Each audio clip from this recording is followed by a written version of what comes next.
Hello, hi, welcome back to my channel. If you're new here, please do subscribe down below. I upload videos about Africa, the Black community and growing as a whole. And in this video, I am going to be talking about the things I wish I knew before I went to Cape Verde.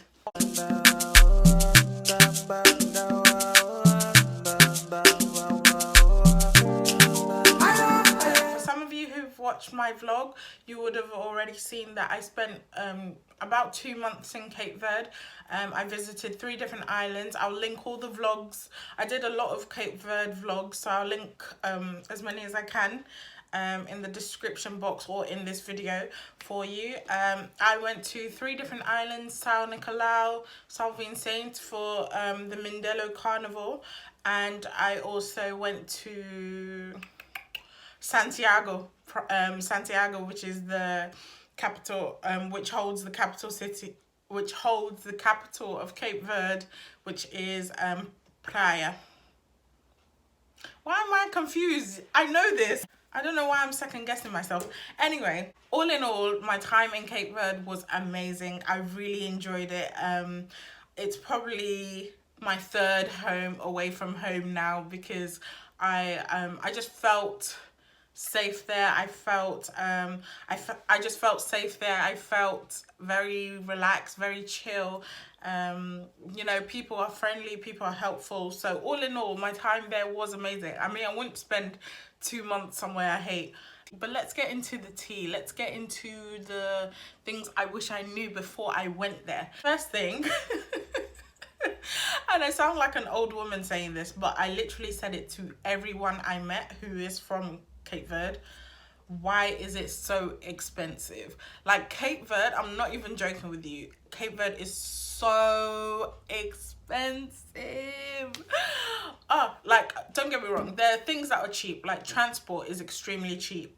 Getting taxis, buses, things like that is really cheap. But when it comes to things like food, hair products, baby wipes, things like that, because it's a lot of their things are imported, and because the air, the land in itself that Cape Verde is on is very dry. Even though it's a country made up of loads of different islands and it's surrounded by water, the land itself is very, very dry. So that means that they have to import a lot of things, and they can't grow a lot of things. So you get fruit that is really, really expensive, more expensive in Cape Verde than in the UK. And our fruit gets imported from like South America and Africa and places like that. So it's ridiculous. And I think everyone's just got the mentality of like, what can we do about it? So to them it's not shocking, but for me it was like, whoa. And even I was reading online, like, the government was like saying that it's not expensive. It is. Why are you lying? Why are you lying? It is. Oh,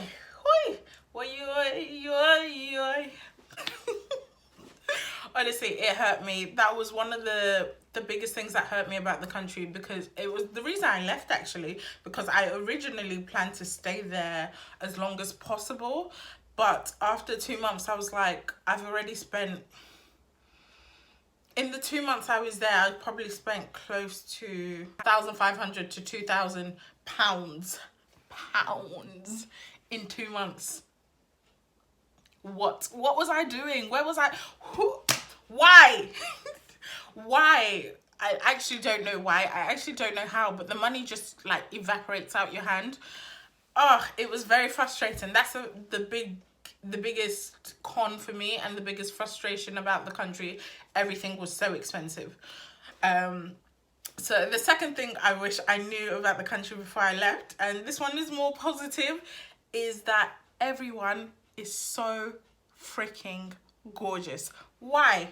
What are you guys eating? What are you guys drinking? What are you guys doing? Because I need to know. I kid you not, probably it was the country that I was shocked the most, because I was just thinking, I remember, let me give you a quick story. I remember before I went to Brazil, people were like, oh yeah, Brazilians are so beautiful, blah, blah, blah. And don't get me wrong, they are. But when I went there, I was like, like, walking down the streets of Sao Paulo, walking down the streets of Rio, I felt like I was walking in London. Like, apart from everyone looked different, but nobody was really standing out. Like the way I imagined it, the way people had gassed the country up to be, I was just like, Whereas in Cape Verde, I was thinking, what? Jesus is Lord. How can everyone, literally everyone, how can everyone be beautiful? You don't have ugly people in this country. You really don't. A third thing I wish I knew is that actually Creole is spoken more than Portuguese. And this is not a bad thing. Like, I'm all for African countries speaking their languages first rather than their former enslavers' languages.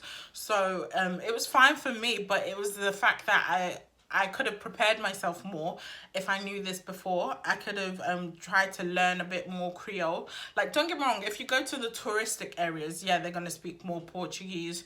And even sometimes French. French is actually a big influence there. It's like this. So after Portuguese, it will be French and then it will be English. So I wish I knew this because I obviously would have tried to prepare my Creole more. And when I go to countries where there's a lot of black people, the majority of black people look like me, I try to blend in.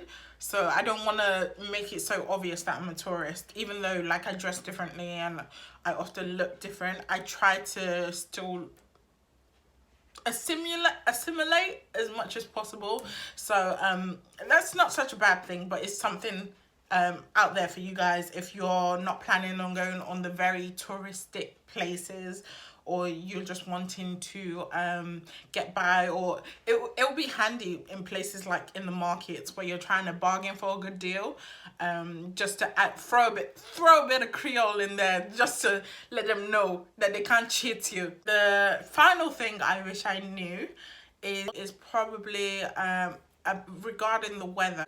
I felt this on the Santiago island mainly.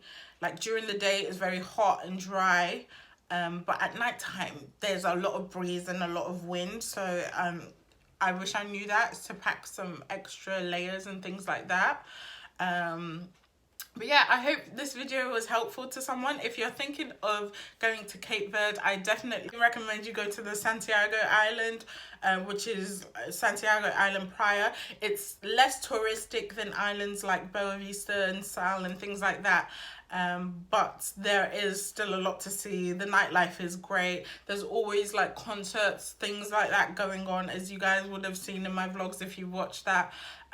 Yeah, so there's a lot to do, and there's a lot of history there as well. Like, it's got the first city that was ever built on the Santiago Island, the first city founded. It's got a lot of history, a lot of art, a lot of culture, and I find that it's more diverse. So like who have migrated from other countries tend to go to the Santiago Island, so there's more diversity there, whereas other islands I didn't feel there was that much diversity. But all in all, the country is amazing. So if you guys are thinking of going, I would definitely recommend you go, have fun, enjoy yourself, and yeah. So thank you for watching my video. I hope you liked it. If you did, please like, share, subscribe, all that good stuff, and I shall see you in the next one. Bye.